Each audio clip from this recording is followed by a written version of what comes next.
Sanctus, Sanctus, Sanctus Dominus Deus Sabaoth.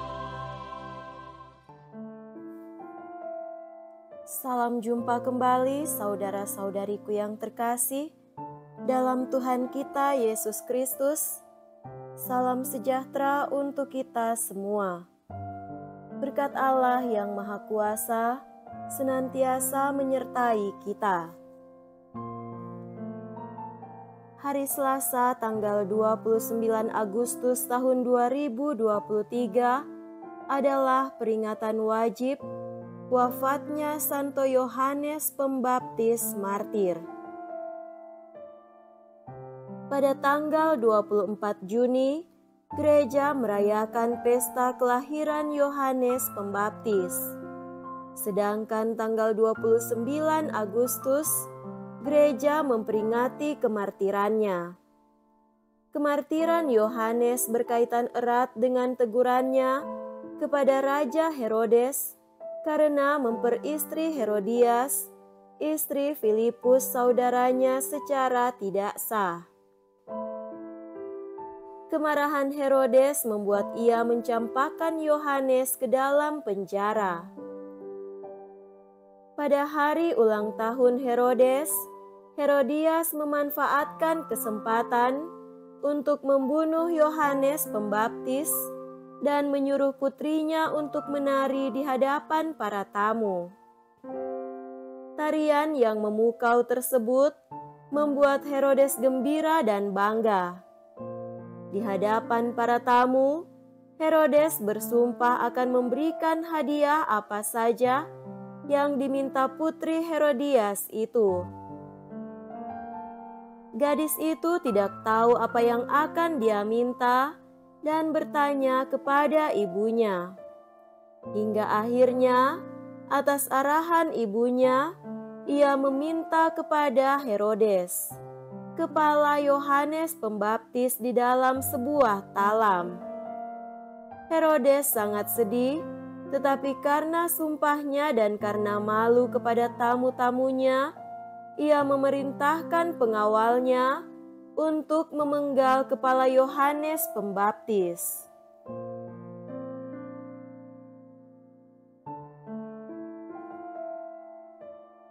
Marilah kita mendengarkan dan merenungkan bacaan-bacaan kitab suci.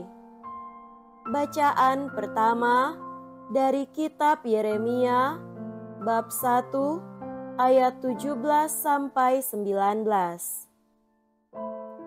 Sekali peristiwa, Tuhan berkata kepadaku, Yeremia, "Baiklah engkau bersiap, bangkitlah dan sampaikanlah kepada umatku segala yang kuperintahkan kepadamu. Janganlah gentar terhadap mereka, supaya jangan aku menggentarkan engkau di depan mereka.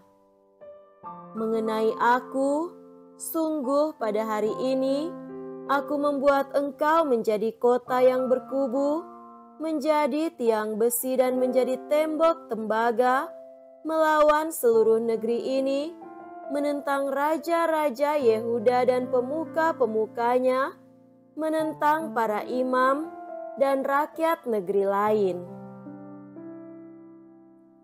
Mereka akan memerangi engkau, tetapi tidak akan mengalahkan engkau, sebab aku menyertai engkau untuk melepaskan engkau.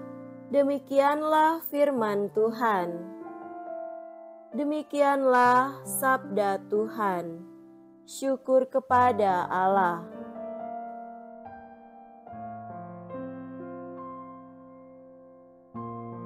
Semoga Tuhan beserta kita sekarang dan selama-lamanya. Inilah Injil suci menurut Markus. Dimuliakanlah Tuhan. Injil Markus bab 6 ayat 17 sampai 29. Sekali peristiwa, Herodes menyuruh orang menangkap Yohanes dan membelenggunya di dalam penjara berhubung dengan peristiwa Herodias, yakni Herodes telah memperistri Herodias istri Filipus saudaranya. Yohanes pernah menegur Herodes, "Tidak halal engkau mengambil istri saudaramu." Karena kata-kata itu, Herodias menaruh dendam kepada Yohanes dan bermaksud membunuh dia, tetapi tidak dapat sebab Herodes segan terhadap Yohanes. Karena ia tahu bahwa Yohanes adalah orang yang benar dan suci, jadi ia melindunginya. Tetapi setiap kali mendengarkan Yohanes, hati Herodes selalu terombang-ambing, namun ia merasa senang juga mendengarkan dia. Akhirnya tiba juga kesempatan yang baik bagi Herodias, yakni ketika Herodes pada hari ulang tahunnya mengadakan perjamuan untuk pembesar-pembesar, para perwira dan orang-orang terkemuka di Galilea. Pada waktu itu, putri Herodias tampil lalu menari, dan ia menyukakan hati Herodes serta tamu-tamunya.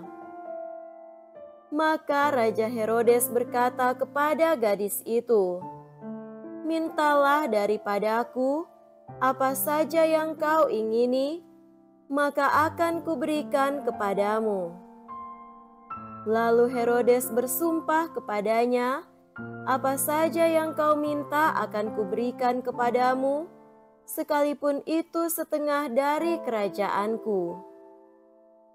Anak itu pergi dan menanyakan kepada ibunya, "Apa yang harus kuminta?" Jawab ibunya, "Kepala Yohanes Pembaptis." Maka cepat-cepat ia pergi kepada raja dan meminta, "Aku mau supaya sekarang juga engkau memberikan kepadaku kepala Yohanes Pembaptis dalam sebuah talam." Maka sangat sedihlah hati raja. Tetapi karena sumpahnya dan karena tamu-tamunya, ia tidak mau menolaknya. Raja segera menyuruh pengawal dengan perintah supaya mengambil kepala Yohanes. Orang itu pergi dan memenggal kepala Yohanes di penjara. Ia membawa kepala itu di sebuah talam dan memberikannya kepada Herodias, dan gadis itu memberikannya pula kepada ibunya. Ketika murid-murid Yohanes mendengar hal itu, mereka datang dan mengambil mayatnya, lalu membaringkannya dalam kubur. Demikianlah sabda Tuhan. Terpujilah Kristus.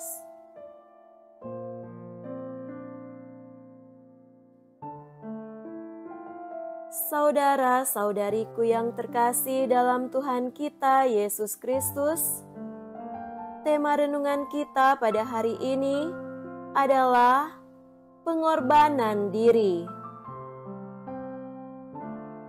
Beberapa hari yang lalu, kita baru saja memperingati proklamasi kemerdekaan Republik Indonesia.